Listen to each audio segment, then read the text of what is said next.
Olá pessoal, meu nome é Viviane Varjão, eu sou nutricionista esportiva e integrativa e hoje a gente vai discutir um pouquinho sobre o uso da margarina e da manteiga, qual seria a melhor opção ou mais saudável para você usar na sua rotina.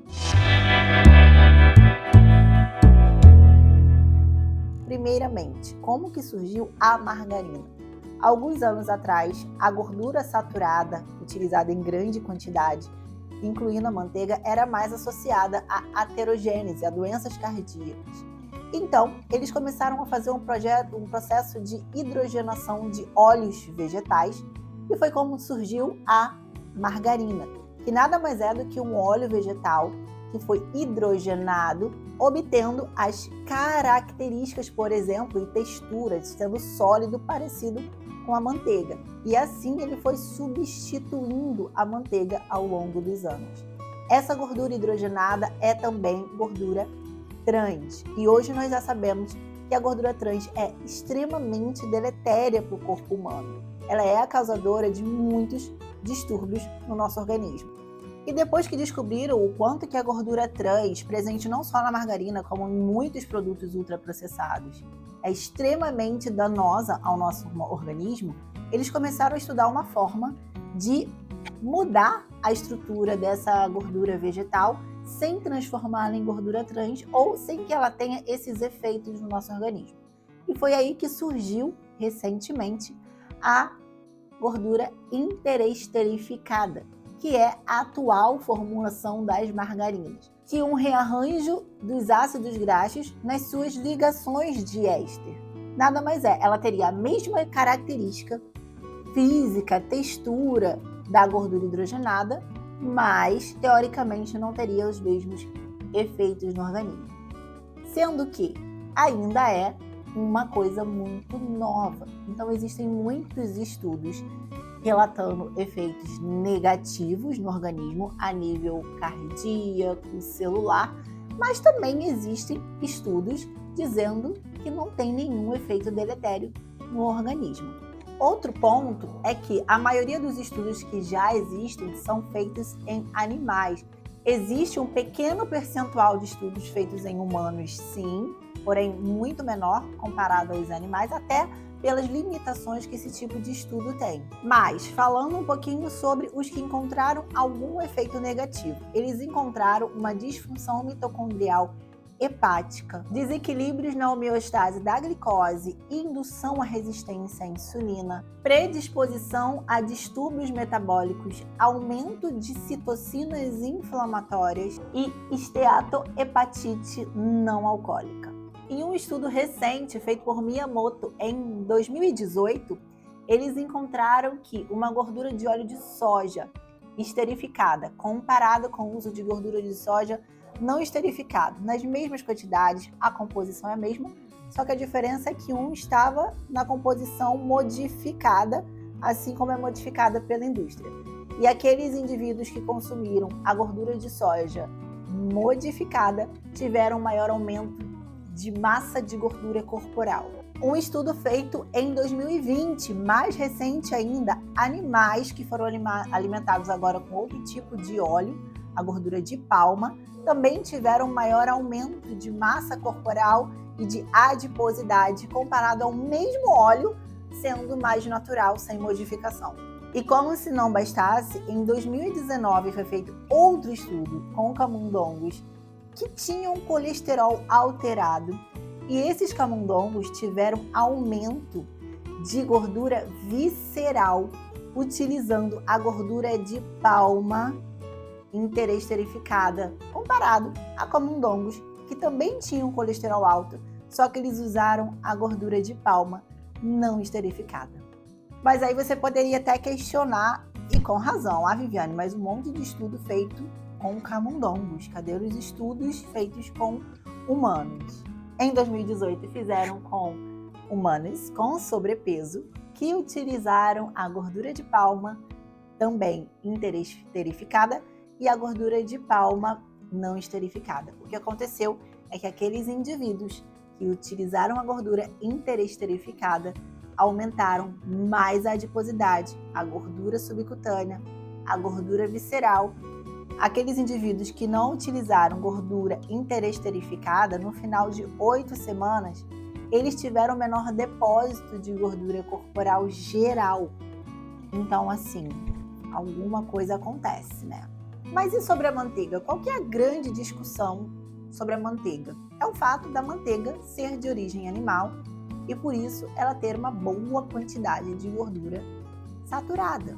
Hoje nós já sabemos que a gordura saturada em si não é tão prejudicial quanto era dito antigamente, especialmente se é uma gordura natural do alimento. O grande problema da gordura saturada é ela estar em grandíssimas quantidades. Então, por exemplo, se eu falar nesse vídeo para você que a manteiga é melhor do que a margarina e tudo na sua vida se resumir à manteiga, você usar em grande quantidade, você só usar manteiga, você associar, por exemplo, a um grande consumo de carne. Sim, esse excesso de gordura saturada pode ter uma indução à inflamação no organismo, pode causar, sim, dano, gerando a predisposição a doenças cardíacas por causa do excesso da gordura saturada. Não é que a manteiga ou a gordura saturada em si sejam coisas ruins. Há um grande segredo relacionado às gorduras que eu vou te explicar lá no finalzinho desse vídeo. Mas antes, vamos falar um pouquinho sobre alguns benefícios que tem a manteiga, que é uma gordura natural muito boa. Primeiro, a manteiga ela é riquíssima em carotenoides e em vitamina A. Retinol, já ouviu falar? Mulheres, quem nunca ouviu falar sobre tratamento de pele com retinol? Importantíssimo para a saúde da pele, como anti-envelhecimento, mas não só isso, saúde ocular, células, a gente precisa de vitamina A e de carotenoides para diferenciação celular. E a manteiga é uma excelente fonte, também de vitamina D, porque para quem não sabe, são 2 vitaminas lipossolúveis. Então a gente absorve melhor essas vitaminas quando a gente ingere uma boa gordura. Uma coisa que é pouquíssimo discutida também é sobre o ácido butírico, ou butirato, que tem na manteiga, que é um ácido graxo de cadeia curta, que é extremamente anti-inflamatório para a parede do intestino. E isso tem uma importância gigantesca, porque muitas pessoas têm má absorção dos nutrientes, têm sensibilidades alimentares e às vezes nem sabem. Se você é uma pessoa, por exemplo, que vive estufada e vive tendo diarreia ou constipação, ou momentos uma coisa, depois outra, em qualquer questão gastrointestinal, os ácidos graxos de cadeia curta são importantíssimos para o funcionamento da mucosa intestinal. Eu não estou falando só sobre ir ou não ao banheiro todos os dias, eu estou falando do aproveitamento que você tem dos alimentos que você come, deles entrarem no seu corpo, de você ter uma boa capacidade de selecionar aquilo que é eliminado do seu organismo e aquilo que você consegue absorver. E o butirato é excelente, ele está na manteiga. E aí algumas pessoas podem perguntar, tá, mas aí eu posso comprar manteiga comum no mercado, eu posso comprar manteiga ghee. A manteiga ghee seria uma manteiga mais nobre. A manteiga comum que você acha no mercado, que vai ser uma manteiga processada, se não for artesanal, ela vai ter frações de caseína, que é uma proteína do leite, e algumas pessoas podem ter sensibilidade, depende do grau de sensibilidade, se isso vai ser um problema ou não. Ela vai ter um pouco de lactose, e aí a mesma coisa, depende do grau de intolerância que uma pessoa poderia ter à lactose para saber se isso é um problema ou não. Ela pode ter algumas toxinas, dependendo do processamento, de qual é a procedência dessa manteiga, como que ela foi fabricada, qual é a exposição que ela teve, enfim. E a manteiga ghee, ela passa por um processo de clarificação, que fica somente a gordura e os nutrientes que são ali misturados nessa gordura. A toxina, a caseína, a lactose são retirados. Então, eu diria que a manteiga ghee é a forma mais nobre de você ter aquela gordura especificamente, o maior benefício daquela manteiga. É obrigatório todo mundo que usa manteiga usar a manteiga ghee? Se você tiver sensibilidades, a manteiga ghee seria a melhor opção. Se você tem condição financeira de usar manteiga ghee, coloque o melhor para você na sua mesa, você merece. Mas a verdade é que você poderia usar uma manteiga comum do mercado, quanto mais artesanal, melhor. Então, por fim, concluindo, é melhor usar a manteiga do que a margarina então? Gente, qual que é o grande segredo relacionado às gorduras? Precisa existir um equilíbrio e uma variação, uma rotatividade entre os tipos de gordura que você utiliza. Esse é o segredo que ninguém explica. A gordura que você tem que usar em maior quantidade são as monoinsaturadas. A melhor, a mais famosa, a mais fácil de você encontrar no mercado é o azeite de oliva, especialmente o extra virgem, que vai ter maior nível de antioxidantes e compostos bioativos. Ele é uma excelente fonte de gordura monoinsaturada e é o tipo de gordura que precisa estar em níveis mais elevados na nossa alimentação, mais do que todas as outras. Você pode comer manteiga, você pode comer gordura saturada da carne, elas nunca podem estar em níveis mais altos do que a gordura monoinsaturada. A gordura monoinsaturada, então, está no azeite ou na azeitona. A gordura monoinsaturada está no óleo de abacate ou no abacate. Ela também está no amendoim ou óleo de amendoim. Então, essas gorduras precisam ser a base da tua alimentação.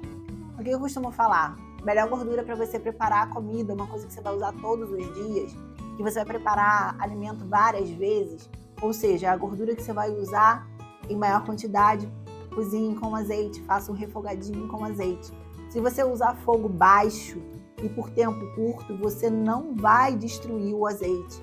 Você destrói o azeite em temperaturas muito altas e por tempo prolongado. O azeite suporta a temperatura se você sempre cozinhar com fogo baixo. Se você não fizer fritura, gordura de imersão, isso não é para fazer, na verdade, com gordura nenhuma, né? Fritura de imersão não é para fazer com nenhuma. Agora, você vai fazer um refogado para fazer um arroz. Azeite, pode fazer tranquilo, ele aguenta, ele não perde os compostos bioativos. Não faça frituras. Algumas pessoas me perguntam, mas e a banha de porco? A banha de porco tem duas questões. Ela não é uma gordura tão ruim, demonizada durante muitos anos, porque a banha de porco ela tem 40% de monoinsaturada e ela vai ter 40% de gordura saturada. É um meio a meio aí. O lado positivo dela ter 40% de gordura saturada é que ela aguenta a temperatura, sabe? Você consegue fazer uma preparação que precisa de mais tempo no fogo com a banha de porco sem gerar compostos nocivos para a saúde. Mas ela também vai ser inferior no quesito de quantidade de monoinsaturada quando a gente compara com o azeite. Então, e existe uma segunda coisa a ser considerada que é muito importante sobre a banha de porco. O fato da composição dela de ácidos graxos não ser tão ruim, não quer dizer que a banha de porco que você compra no mercado é a melhor opção. Você sempre precisa se preocupar se você está comprando uma coisa que é processada ou não. Quando você compra o azeite, você procura ver se é um azeite extra virgem, né? Quer dizer que foi preservado todas as propriedades daquele azeite, ou pelo menos espera-se isso. E não foi adicionado nenhuma substância química, nenhuma modificação naquele óleo. A banha de porco, a gente precisa saber também. A banha de porco ainda entra uma questão um pouquinho mais complicada. Dependendo como foi a alimentação daquele porco, influencia na qualidade da gordura. Porque até você, dependendo de como você come, define qual é a composição de toxinas que tem no seu tecido adiposo. Então, se aquele porco comia só lavagem, ou sabe, sei lá, o que aquele porco comia, se aquele porco só comia alimentos orgânicos, se ele foi bem criado, se aquele porco só comia ração, ele já vai ser um porco que tem uma qualidade de gordura com menos monoinsaturado e mais poliinsaturado. Então, assim, a composição da banha de porco depende muito da criação daquele animal.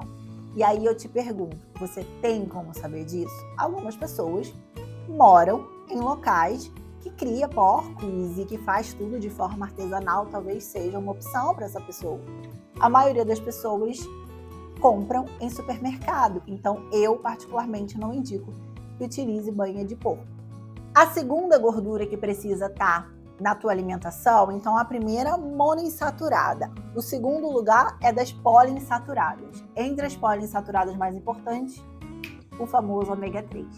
Então, você tem que... O óleo, se você estiver pensando em um óleo, seria o linhaça, óleo de linhaça, que também tem ômega 3. Numa forma diferente, né? Uma forma vegetal que precisa ser convertida, mas ele também vai ter ômega 3. Óleo de girassol, o óleo de chia e o óleo de abacate também vai ter um pouquinho de poliinsaturada. Ele tem um teor um pouco maior de monoinsaturada, mas ele vai ter um pouquinho de poliinsaturada também. Então, se você parar para pensar, o abacate, ele é um dos alimentos que tem melhor composição de gordura que você poderia utilizar na sua rotina. E aí, por último, em menor quantidade na sua rotina, você pode consumir a sua gordurinha saturada, que é o óleo de coco, a manteiga, tem o óleo de palma também.